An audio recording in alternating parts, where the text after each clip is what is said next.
ನೀವು ಪ್ರತಿದಿನ ಕೇವಲ 1% ಉತ್ತಮವಾಗುತ್ತಿದ್ದರೆ 1 ವರ್ಷ ನಂತರ ನಿಮ್ಮ ಜೀವನ ಎಷ್ಟು ಬದಲಾಗಬಹುದು ಗೊತ್ತಾ? ಬಹಳ ಜನರು ಯಶಸ್ಸು ಅಂದರೆ ದೊಡ್ಡ ಬದಲಾವಣೆ ಅಂತ ಯೋಚಿಸುತ್ತಾರೆ. ಒಂದು ದಿನದಲ್ಲಿ ಜೀವನ ಸಂಪೂರ್ಣ ಬದಲಾಗಬೇಕು ಅಂತ ಬಯಸುತ್ತಾರೆ. ಆದರೆ ನಿಜವಾದ ಯಶಸ್ಸು ದೊಡ್ಡ ಕೆಲಸಗಳಿಂದ ಬರುವುದಿಲ್ಲ, ಪ್ರತಿದಿನ ಮಾಡುವ ಸಣ್ಣ ಸಣ್ಣ ಅಭ್ಯಾಸಗಳಿಂದ ಬರುತ್ತದೆ. ಇಂದು ನಾವು ವಿಶ್ವದ ಕೋಟ್ಯಾಂತರ ಜನರ ಜೀವನ ಬದಲಿಸಿದ ಪುಸ್ತಕ ಅಟಾಮಿಕ್ ಹ್ಯಾಬಿಟ್ಸ್ ಪುಸ್ತಕದ ಸರಳ ಕನ್ನಡ ಸಾರಾಂಶ ನೋಡೋಣ. ನಮಸ್ಕಾರ ಸ್ನೇಹಿತರೆ, ಇಂದಿನ ವಿಡಿಯೋದಲ್ಲಿ ನಾವು ಅಟಾಮಿಕ್ ಹ್ಯಾಬಿಟ್ಸ್ ಪುಸ್ತಕದ ಅತ್ಯಂತ ಮುಖ್ಯ ಪಾಠಗಳನ್ನು ತುಂಬ ಸರಳವಾಗಿ ತಿಳಿದುಕೊಳ್ಳೋಣ. ಈ ಪುಸ್ತಕವನ್ನು ಪ್ರಸಿದ್ಧ ಲೇಖಕರಾದ ಜೇಮ್ಸ್ ಕ್ಲಿಯರ್ ಬರೆದಿದ್ದಾರೆ.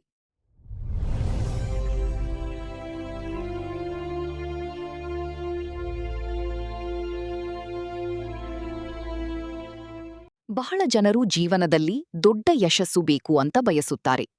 ಒಳ್ಳೆಯ ಆರೋಗ್ಯ ಬೇಕು, ಹೆಚ್ಚು ಹಣ ಸಂಪಾದಿಸಬೇಕು, ಜೀವನದಲ್ಲಿ ದೊಡ್ಡ ಮಟ್ಟಕ್ಕೆ ಹೋಗಬೇಕು. ಆದರೆ ಒಂದು ಸಮಸ್ಯೆ ಇದೆ. ಅವರು ಒಂದೇ ದಿನದಲ್ಲಿ ದೊಡ್ಡ ಬದಲಾವಣೆ ಬೇಕು ಅಂತ ಯೋಚಿಸುತ್ತಾರೆ. ಉದಾಹರಣೆಗೆ, ಒಬ್ಬ ವ್ಯಕ್ತಿ ಹೊಸ ವರ್ಷ ಬಂದ ಕೂಡಲೇ ಹೇಳುತ್ತಾನೆ, ನಾಳೆಯಿಂದ ಪ್ರತಿದಿನ 3 ಗಂಟೆ ವ್ಯಾಯಾಮ ಮಾಡ್ತೀನಿ, ಪ್ರತಿದಿನ 50 ಪುಟ ಓದುತ್ತೀನಿ, ಮೊಬೈಲ್ ಸಂಪೂರ್ಣ ಬಿಡ್ತೀನಿ. ಆದರೆ ಕೆಲವೇ ದಿನಗಳಲ್ಲಿ ಮತ್ತೆ ಹಳೆಯ ಜೀವನಕ್ಕೆ ಹಿಂತಿರುಗುತ್ತಾನೆ. ಯಾಕೆ ಗೊತ್ತಾ? ಯಾಕಂದರೆ ದೊಡ್ಡ ಬದಲಾವಣೆಗಳನ್ನು ನಮ್ಮ ಮೆದುಳು ಸುಲಭವಾಗಿ ಸ್ವೀಕರಿಸುವುದಿಲ್ಲ. ಆದರೆ ಸಣ್ಣ ಅಭ್ಯಾಸಗಳನ್ನು ನಿಧಾನವಾಗಿ ಆರಂಭಿಸಿದರೆ ಅವು ಜೀವನದ ಭಾಗವಾಗಿ ಬಿಡುತ್ತವೆ. ಉದಾಹರಣೆಗೆ, ಪ್ರತಿದಿನ ಕೇವಲ 10 ಪುಟ ಓದಿದರೂ 1 ವರ್ಷದಲ್ಲಿ ಸಾವಿರಾರು ಪುಟಗಳು ಆಗುತ್ತವೆ.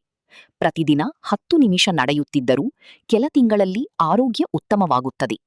ಸಣ್ಣ ಅಭ್ಯಾಸಗಳು ಸಣ್ಣದಾಗಿ ಕಾಣಬಹುದು, ಆದರೆ ಅವುಗಳ ಫಲ ದೊಡ್ಡದು.